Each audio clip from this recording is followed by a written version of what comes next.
You're listening to There's a Lesson in Here Somewhere, a podcast featuring compelling conversations with exceptional people. Whether it's an inspirational achievement, a hardship overcome, or simply a unique perspective, these are stories we can all learn from. Here are your hosts, Jamie Serino and Carlos Arcila. Hello and welcome to There's a Lesson in Here Somewhere. I'm Jamie Serino, and I'm here today with Brandolon Barnett, author, head of innovation and philanthropy with Giving Compass, and the founder and CEO of the Regular app. Today we're going to talk about innovation in the social impact space, and it'll be a pretty broad conversation that I'm really looking forward to. I've known Brandolon for years, and we've gone to the same conferences, and we've interacted at the different companies that we've been at. And I've always had an appreciation for his entrepreneurship and his way of thinking and his dedication to philanthropy. And I always share this story. It's kind of funny. So we were at one conference talking about how amazing another conference was. And you go to these conferences and you do get moved, and you're like, oh, I'm going to do better. I'm going to do things. And and for me, maybe it means, okay, I'll rinse the yogurt cup and I'll recycle it, and for Brandolon, it's like, well, I'm going to launch a company, so he thinks at a large scale. He puts words to action, and I've always appreciated that. So Brandolon, welcome. And thank you for joining us. Thank you. It's a pleasure to be here. So Brandolon, could you give us just a more complete introduction? There's so much about what you've done and what you're doing that I think we could all benefit from a more complete introduction. Yeah, I do a lot, and that is because from a very young age, I was a huge nerd. That's kind of where I always start my story. I loved watching Star Trek, Jean-Luc Picard, and Babylon 5. And thinking about future worlds. But at the same time, I grew up with a single mother in Dallas, Texas, and we struggled a lot. And I would, at a very early age, just find myself a little bit confused as to how we all kind of looked up to and admired these future worlds. But I'd see my mother crying, because she couldn't make the rent. Or I'd see people struggling just to get an education, just to get an opportunity to learn. And that juxtaposition is something that just really stood out to me, and I wanted to do work that helped us move towards those kinds of worlds that I love. And it led me on a little bit of a strange path, where I've worked in the technology space, as well as the philanthropy space. I was a research manager at the Council on Foundations. I ran a donor-advised fund platform that was funded by the Gates Foundation, where we were one of the first to bring the cost of a donor-advised fund down from hundreds or thousands of dollars to just $1, which later the customers of that ended up being a lot of giving circles, and that rolled over into the Grapevine platform that's been built. And I was at Salesforce.org for quite a while as director of product and product strategy for Salesforce Philanthropy Cloud. Chief product officer for a couple of different startups, Series A companies. And all of it, though, for me, is really just about finding innovative ways to move resources to people who need them rather, so that we can create a better future. I just can't stop myself from thinking about a future that looks better than today. And what does that look like? And how do we get there in a way that takes into consideration all of the different diverse voices that will live in that future. And so, my background really is all about trying to accomplish that core mission. And I've tried more over the years, especially over the past few years with the release of my book, Dreams Deferred, to tell that story, particularly to different audiences, like people of color who don't know what philanthropy is. They don't know what social impact technologies are. They don't know what impact investing is. And the fact that there are these amazing careers and opportunities to not only build a life for yourself, but make an impact in the world. And so that's really what I'm all about. Yep. There's a lot there. Time management is a problem for me. But so maybe we could start with that, what you called like a dichotomy. And, we have like futuristic societies, right? But we have our present society. And when you talk about, the United States and really around the world. But if a country like the United States is so wealthy, then why are there so many people struggling? And I wonder if you could talk a little bit more about that, and about how what you see there and how you feel like we can change that. Yeah, I mean, I actually feel a lot of hope in sort of the aggregate, is what I say. I feel Hmm. macro hope and a lot of micro sadness sometimes about the state of the world. At a sort Yeah. of macro level, we've got these really incredible technologies like generative AI that actually can, I think, simplify workflows, make it easier to find information that can help you engage with the world or understand it better. For example, at Giving Compass, we're using generative AI as well as a lot of traditional data and data sets on small nonprofits to build an AI philanthropic advisor, where if you go to givingcompass.org today, you can search for charities, for articles about causes, for funds, all in one place.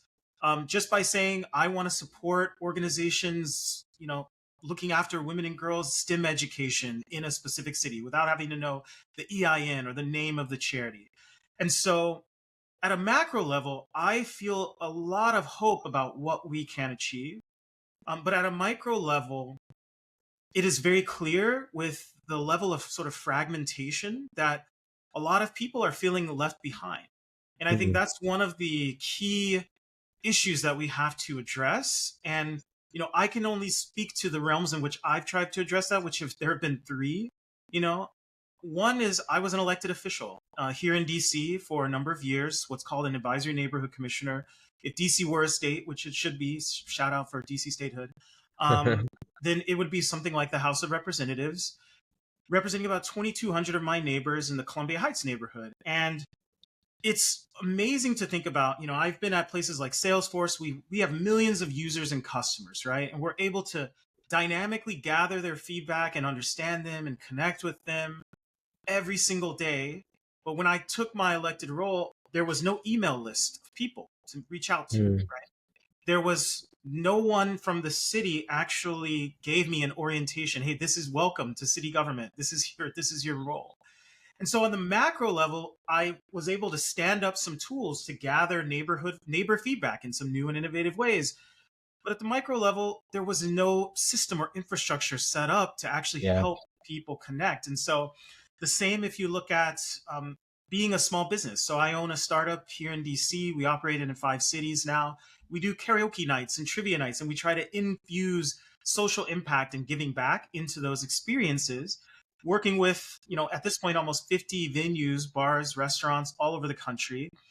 And while the technology is great and the corporate responsibility movement has been this transformative movement, right? We're still having to, at a micro level, go to a bar owner and say, you can do more than donating a portion of proceeds once every 6 months.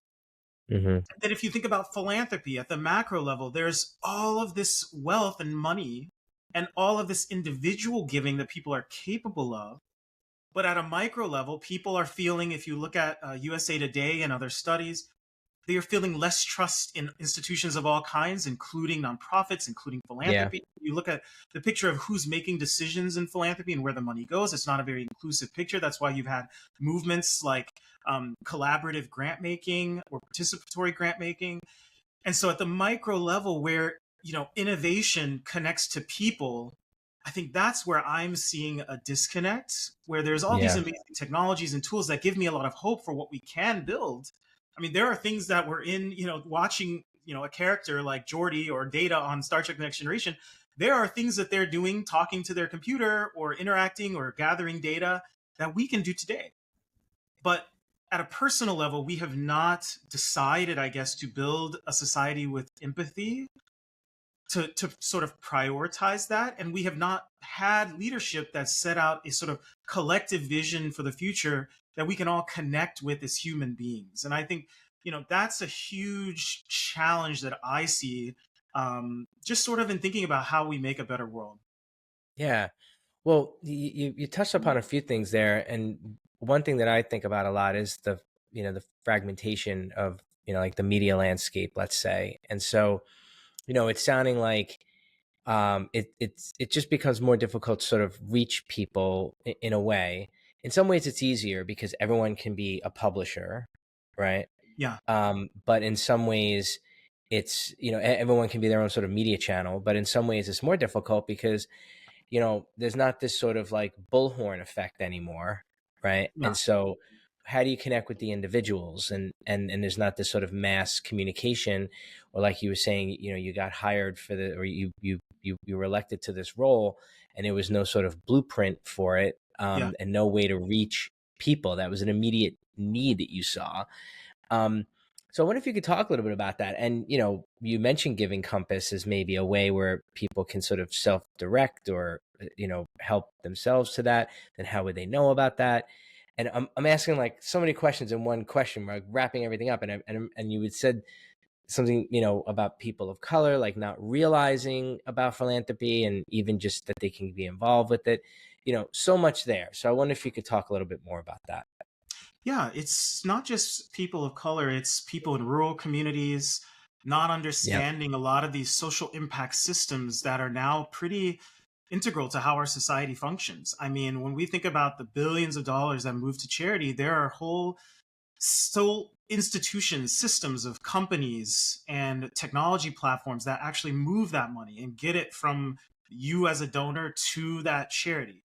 Hmm. And so there's a whole set of institutions and a whole ecosystem that I think we need to do a better job as a whole in the social impact space of helping people to understand, which is why moments like this, opportunities like this, I value.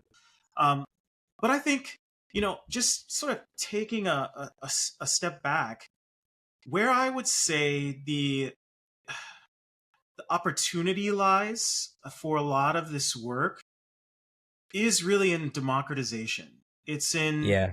making people aware, but also involving them in the process.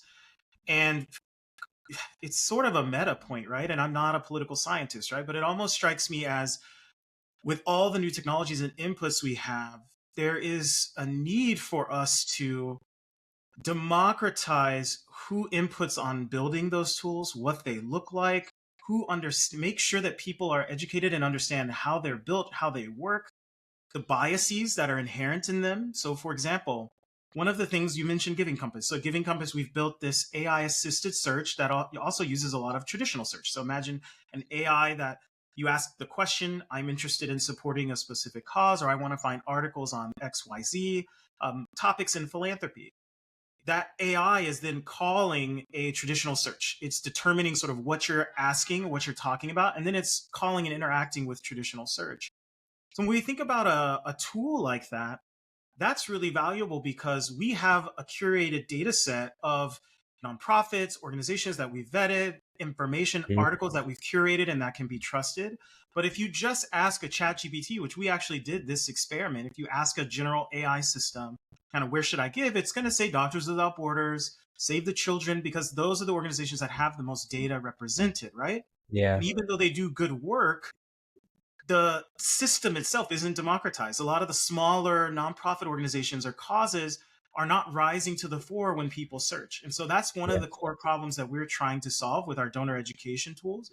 But I think it is a microcosm of the sort of larger need that we have in society to really think about democratizing innovation, bringing in a variety of voices as we build tools and products. And as we deploy them, making sure that the data sets that we're using, that the information we're offering is accurate. Until we do that, we're going to sort of be caught in a situation where there will, I think, be declining trust. And that gets me to Yeah. another point of this. When I think of innovation, I think it's kind of unfortunate that the term innovation has kind of been hijacked by Silicon Valley because, Mm. yes, innovation is Tinder and it's swiping right? It's dating apps, it's all sorts of applications, but it's also just new ways of thinking of solving problems, think about how to solve problems in our society. And Yep. so I actually think one of the areas where we need a lot of innovation to overcome some of the challenges we face, that's going to involve some technology, but it's not dependent on that, is around third spaces and community and how we connect with each other and the Yep. world around us. And so I think and that's one of the things that we do at the Regular. We're trying to really innovate in how people find and engage, not just with events, but community. And I think that there's a lot of Yeah. space in our society for us to think about social innovation as seriously as we think about sort of technology innovation to drive, SaaS revenue or whatever sort of vertical you might be thinking of. Yeah. So I'm not sure if I Yeah. answered I your really question. like that. How I think about the broader. Yeah, no, yeah, no. It's all good. I really like that, and that is true. Like everyone thinks innovation, and a lot of people's minds go to technology, but there's innovation in process or just in the ways that we do things, like Yeah. everything you're talking about. And a person in, let's say the impact space or the social impact space can feel like they're being innovative just by trying new things, and they should feel like they should try new things. Um, and I like what you were talking about there with the Giving Compass and just in general, because when you mention like these bigger nonprofits, which are wonderful, Doctors Without Borders and, Red Cross and everything, they're doing wonderful things, but they, in a way, they've sort of been vetted by someone else, right? Hmm. And like not by, let's say, not by me, not by you, right? Yeah. And so then there comes the trust. And then if those nonprofits, stumble and everyone's allowed to make mistakes or whatever, but all of a sudden, if there's a loss of trust there, then I might stop giving to them, or I might question, like, why would I just give to them? Like, what are my other options? And that's what I Yeah. really like what you're talking about there. And which one would I believe in and which one do I want to support? And you can actually maybe feel like you're being even more meaningful by helping to prop up a smaller organization with your donation or with your time. So Yeah. I really like that, and I can appreciate that. Now, as you mentioned, sort of getting people together in third spaces and stuff, then of course my mind goes to, now we're post COVID, but everyone's at home on their phones, and Yeah. no one, you hear, I want to interact, but you hear about people not wanting to interact. And so how do you get people up off the couch, and how do you get them into, these, I guess, third spaces that you're talking about? Yeah, I think the one of the keys we've discovered in the regular is consistency. So knowing that something is there, even if you don't go to the trivia night, if you consistently pass the bar and they've got the sign up every Tuesday for trivia, it's going to dramatically increase the odds that you're going to try it one day, right? And if you Hmm. know it's going to be there next week and you have a good experience, you've not only now gone to an event, in a sense, you've joined a community. You're going to be seeing some of the same Right. people week in and week out. Right. And it's really funny because that's how we all made friends and built relationships, right? Going to school Right. every day at the same time, you go to college, you go to classes, you see the same people. Used to be, you go to work, you go to the office, you see the same people, you build relationships. And we Yep. have lost a lot of that. And I think Yeah. there's only going to, and we see the results, right? Like there's increased loneliness, there's Yeah. decreased trust in our society, in our institutions. It's difficult for us to talk about difficult topics. We're talking Yep. about um, really topics that could easily have been part of our political or social or community discourse 100 years ago. While in the meantime, we're talking about artificial general intelligence, right? Which could Hmm. significantly transform every aspect of human society that involves any digital technology, right? So we can't have difficult conversations because we're so stuck in this model where we are really disconnected from each other. And so Yeah. consistency is key in terms of what we found, and then being willing to try new things. So with the regular, we have, for example, a competitive karaoke community.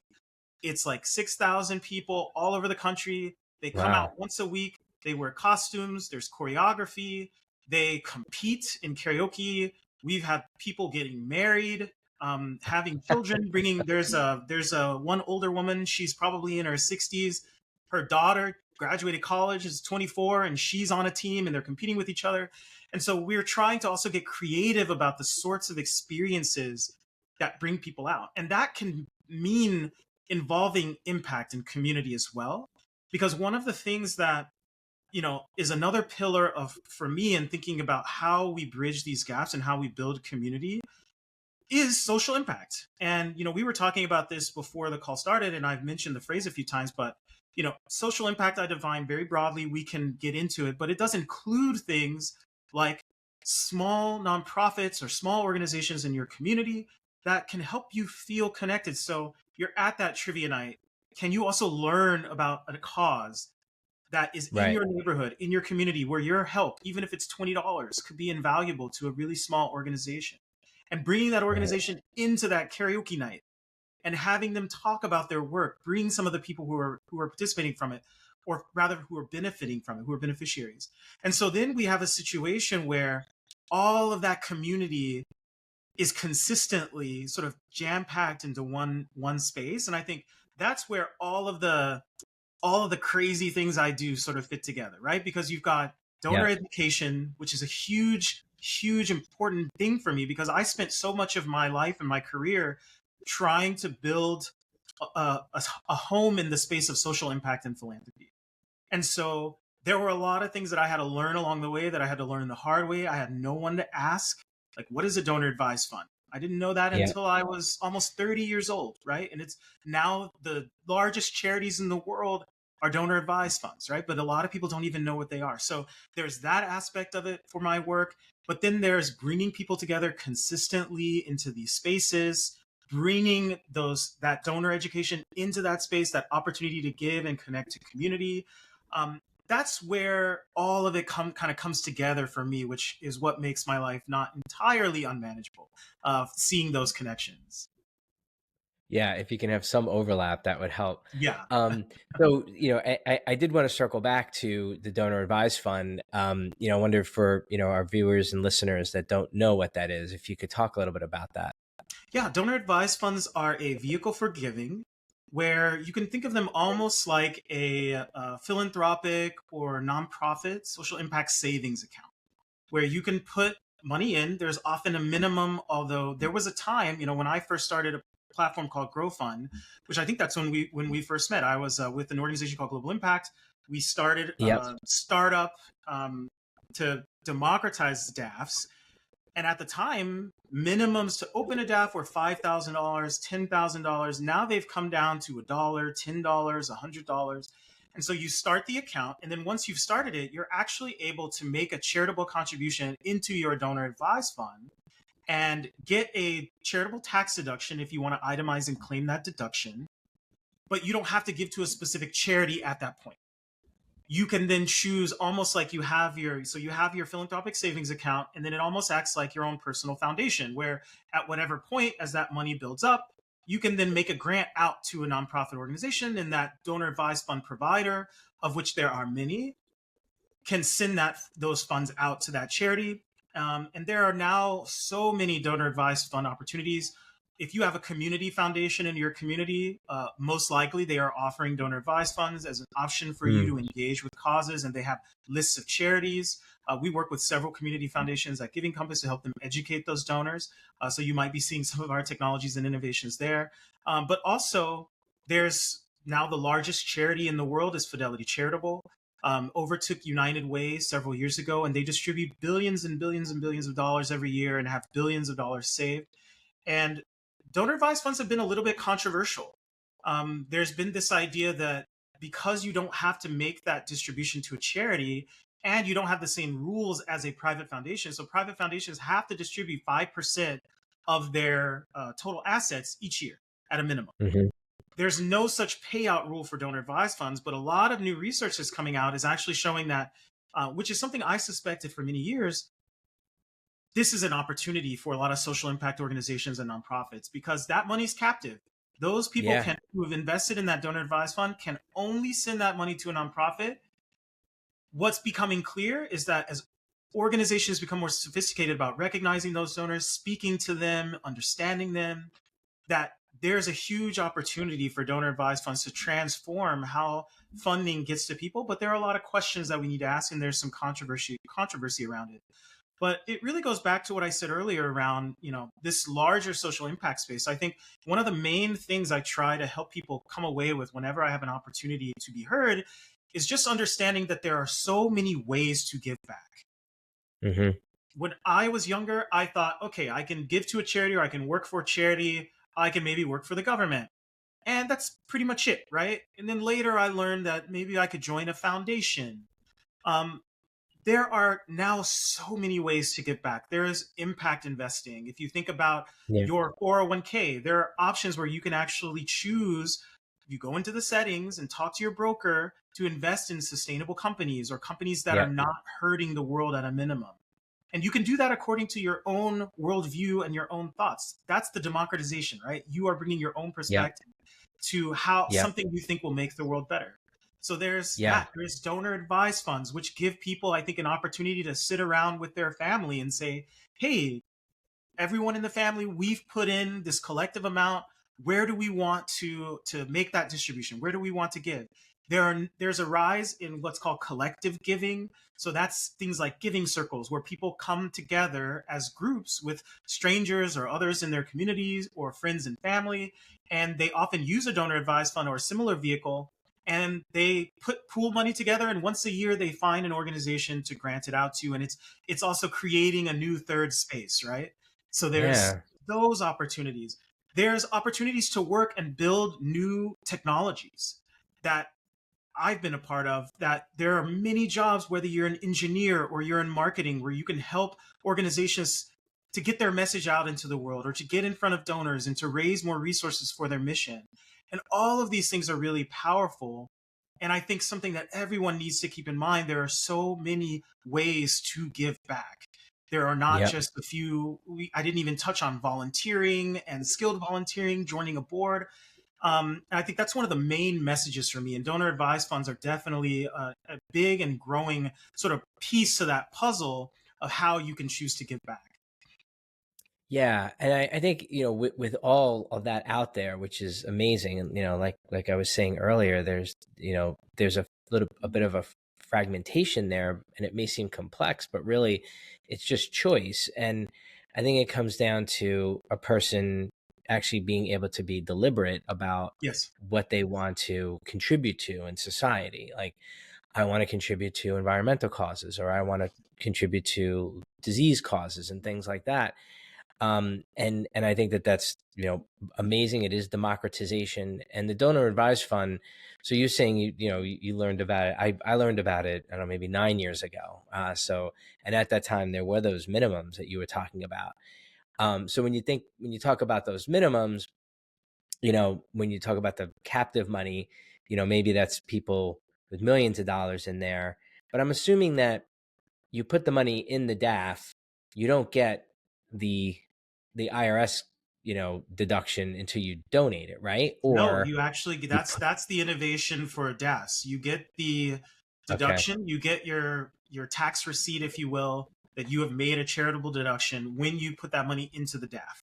You later All right, can so distribute it that's where to the a nonprofit. controversy is then. That's where the Yeah, so controversy that's when comes. that's where the controversy is then. Yep. So yeah, I guess if people want to be like that, they can sort of find that loophole. But for people that want to use it for what its purpose is, and you think about a person maybe who is gonna who is not a millionaire, who wants to put a few hundred or a few thousand in there, you can be like your own foundation, like you said, Yep. and be deliberate about where to give that money, and not feel as stressed about it, and not just be reactive either, like, oh, I Yeah. got this email or I got this thing in the mail. And those are fine too, reacting to those outreach methods and stuff. But it's just really nice that a person can just sort of be deliberate and say, here's the money I'm setting aside, and here is, I'm going to put it there, and then I'm going to distribute it as I want to, and as Yep. I feel like I need to.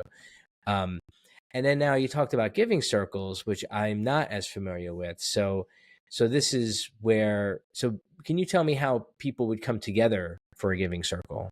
Yeah, so there's a few ways.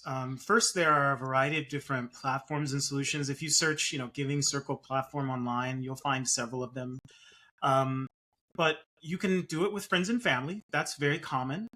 Where you just say, "Hey, we're going to start a giving circle." Maybe it's the immediate family, grandparents, aunts and uncles, and then maybe during the holidays or Thanksgiving around Giving Tuesday, everyone has a vote. There's some charities that you're all selecting from, and then you can make distributions from that giving circle fund, which often is a donor advised fund these days, to those charities. So that's one way, friends and family. Another is that there are some very well known and large and popular giving circles that have created some pretty awesome communities. There's one here in DC that I was a member of called Black Benefactors. If you just search giving circles, there are thousands of them now all across the country of people who are strangers who just met through a platform or through a meetup or networking experience and said, you know what, I want to join. And then they're putting in $100, $200, $300 a Mhm. year. And all of that adds up to a substantial amount. I mean, there are small charities with $500,000 budget where, you have 100 people giving $300. That is a lot. That's a substantial Yeah. portion of their budget. That could be all of their marketing spend for 2 quarters, right? Yeah. So there's that option of just sort of finding some of those larger established giving circles. And then there are some innovative things like what we're trying at the Regular, where if you join a adult social league, like we do a bocce league, for example, called DC Bocce, you pay a membership, you participate and compete in that adult social league for 2 months. And what we're doing is actually innovating by making part of your payment for that experience go into a giving circle, and then you have the right to vote and be a Oh, part of cool. that community, and we're building experiences and meetups around it. And that's what I call that social innovation, right? So there's a few ways to do that, but I think the kind of I really want to go back to that point you made about being deliberate. And that's really at the core of a lot of what we do at Giving Compass, where we've really said Giving Compass was founded by Jeff and Trisha Rakes, and early Microsoft employees who went on their own philanthropic journey, started the Rakes Foundation, based in Seattle. And then Jeff Rakes was actually invited to be the first CEO of the Gates Foundation. And so they Oh, went on this philanthropic journey where they learned to be more deliberate about how they give. And Giving Compass built up technology and articles and content around supporting people on that journey. So now we get 100,000 site visits a month. We have 40,000 plus wow. pieces of content. And we work to get that content and that educational material in front of partners like Schwab Charitable, Fidelity Charitable, which I mentioned, the largest charity in the world. And it really is all about being deliberate. And so what we've Mhm. built is a tool where, yes, you can go and search for a nonprofit. You can also, though, search for an article about the cause that that nonprofit is working on. You can also ask questions like like the questions we're discussing now, like what is a giving circle? What is a donor Yeah. advised? How does it work? And see sourced answers. And I think that's a really crucial point. No matter, what decision you're making, this better world that I want to create, it does require us all to more deliberately think about the shape of the future, right? Yeah. I think that we've reached a point, and I'm going to sort of pontificate a little bit, I guess, but I think we've reached a point as a species, just sort of at the highest level, where we have tremendous capabilities. We can go to other planets. We could destroy life on this planet if we chose to, right? Yeah. So with that power comes the opportunity as well to think more long term. How Yeah. do we want the future to look? And social impact and philanthropy, that's really what's at the core of that movement. It's about deliberately thinking about the shape of the future, what we want it to look like. And, that requires educating ourselves and learning and being open-minded and exploring new topics and trying new things. And so that point that you made about being deliberate, I just really wanted to hone in on that, because I think that's a really, really important point for all of this. It's just being deliberate about how we interact with community, how we interact with each other, how we Yeah. support causes and organizations in our community, and making decisions that we feel, after being deliberate, after doing our research, after learning as much as we can, after checking our sources in an era where we need to check sources, what's the future that we want to look? And then we democratize everyone participating in that process beyond just voting, right? Yeah. Where it's a sort of daily thing. And I'm definitely rambling at this point, but I think that's a really, really powerful point about being deliberate. Yeah, I appreciate that you honed in on that, and then you raised it up a level, thinking about society, and then I think if we take that point about being deliberate at that societal level, we're past the point of sort of um, you know, uh, not being deliberate about solving problems, right? Because it's and I think there are people in our organizations that have been out there and have been hard at work at deliberately working to solve problems. So to pull everyone else along with them is, I think it's a difficult exercise. And so I think the more that people can feel like I'm in control of this and I believe in something and I'm going to go support it, as opposed to being haphazard about it, or, oh, tax season's coming up, I better donate Yeah. my money. Like, it's like Yes. it needs to be. And I think, with younger people, it is a regular part of their lives, and they believe in things. And not to say that older people don't, but I think it's becoming more of a core part of a person's life. So then, to your point, the democratization then is important, because I don't want to just say, all right, it's going to be my elected official that then has to go to Congress to fight for something for me. I want to actually just go and put my money somewhere, or I want to go donate my time, or I want to go actually contribute to this movement that's Yeah. happening. And so it's all great. And so I see where your optimism is coming from, because I think a lot of people may not realize that there's this undercurrent happening where all of these things can take place. They are, and Yeah. there can be a groundswell around, like, the process of it and the participation, and Yeah. then the problems will get solved. And so, just going back to your point about in the micro, there's, some things to be upset about, but in the macro, I'm feeling your optimism, because I see all these things happening now. And it's encouraging, and it also, again, it's empowering, and it's just, you've always been about democratization, and I've always liked that. So tell me a little bit more about your book. Yeah, so my book is called Dreams Deferred, Recession, Struggle, and the Quest for a Better World. And it's just, it's about my experience trying to, graduating from college during the Great Recession, having all of this hope, not being able to find work, but really wanting to work in nonprofits and philanthropy. And then when I did get a job, it was often, minimum wage, not being able to support my family. My mother passed away when really was powerless to save her. Mm. I went to grad school, living on the, tales about, living on the street in San Francisco, while working at internship with a social impact organization there, and just that journey and what I learned along the way, and some of Yeah. the hopelessness that I felt along the way. I talk very frankly in the book about, a moment where I was very intent on ending my life because I couldn't find a job. I had no Mm. hope. I felt like I had no prospects. And I felt like at the same time, I was not willing to compromise and do work that did not make the world a better place.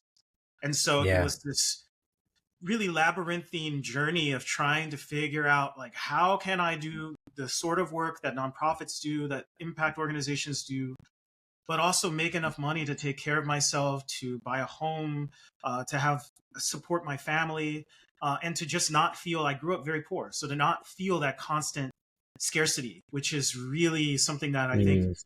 becomes physically painful. After a while, it Yeah. hurts your heart and your mind, and it interferes with your ability to even to be deliberate and to be strategic. And so I really just recount that journey and talk about what I went through. And my goal in writing it, I really had two goals. The first goal was I wanted anyone out there who had a similar mindset to me, or who was struggling. Especially, I wrote a lot of it during the height of COVID, when a lot of people were losing their jobs and feeling hopeless. And I wanted them to see a journey that maybe would resonate with them and allow them to say that, hey, there's a light at the end of this tunnel. Maybe I've applied to 400 jobs, but I only need to be worried about the one, that I Mm. forget all the others. It just takes one, right? And Mm-hmm. to help them to see that there's hope. The other reason I wrote it was I wanted to start a conversation in the space of social impact and philanthropy, much like this conversation we're having here today, where I just ask the question, why is it so hard for people to understand this space, for people to see how they can get involved, for people to start careers in it, for people to start careers and get paid enough to live in a Yeah. in a world where these are organizations saying they're making the world a better place. You have to be willing as a grant maker to give organizations the money to pay their staff so that they can have a living wage, so they can create families, so that they can do better work. And so I Yeah. wanted to start and be a part of that conversation in the space of philanthropy and social impact. But it actually is the first of a few books that I'm working on. I'm actually working on sort of a trilogy. That book was about my journey to get involved and find space for myself within the space of social impact and philanthropy, and to define it, to understand things like corporate responsibility and impact investing and ESG and all of these different movements that you can sort of choose to interface with or understand as much as you like. But my second book that I'm working on is actually going to be highlighting, where I landed, which is in this space of innovation. And so I'm right now going around and talking with different nonprofits, different technology companies about the ways that they're innovating for social impact, and just to share their story and to share their innovation. And then the third book that I want to write is actually going to be called, I'm tentatively calling it Impact Anywhere. And it actually relates to the point that you were making earlier around, for younger generations, millennials and Gen Z in particular, this sort of mindset becoming part of everyday life. Yeah. I believe that, I want to write a story that's the end, where I'm really asking the question, what if we didn't need philanthropy? What if we didn't need social impact? What if everything we did everywhere had some deliberate aspect to it that made the world better in ways that we Yeah. as a society have sort of agreed on? And we already see some of that happening, right? You go to the grocery store now, you're checking out, you're seeing an opportunity to give. That's an everyday interaction where you are being asked to make the world better just by buying your apples or your frozen pizza or whatever you're getting at the Yeah. grocery store. And so I think the last piece that I want to write about is just that, so that stories or journeys like mine, they're not necessary. I would hope that they're not necessary in 50 years or 100 years, because everyone's doing good all the time. And Right. everyone's thinking deliberately about how they're doing good and how the world around them is affected by their actions and how the world around them is changing or can change at all times.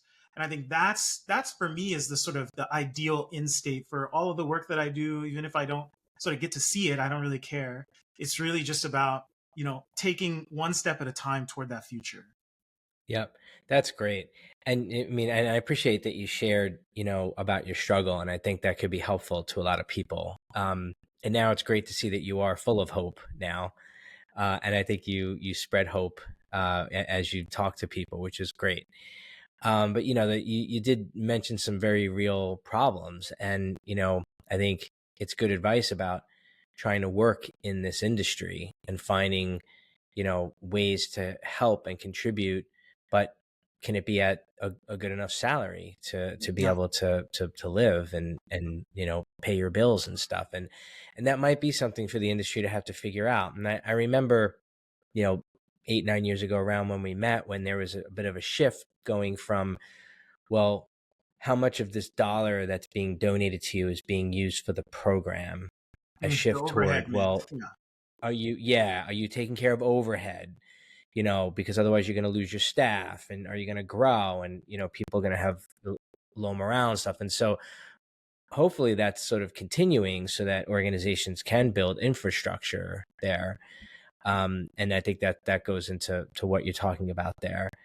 And I think just in general, there, I love what you're saying there about, I'm taking it as the sort of built-in quality. I think that more and more products and services try to build things in, like built-in innovation or built-in yeah, this or that. And there needs to be like built-in philanthropy. Like, you're going to buy, and some companies do it, you're going to buy this product and it means that we're going to put this much money into the environment, or we're going to make sure that our practices are sustainable. You're buying our product, you're investing in us, we're going to invest in the future, right? And yeah. that mentality would go a long way. And it kind of, that's a little bit of what you're talking about there.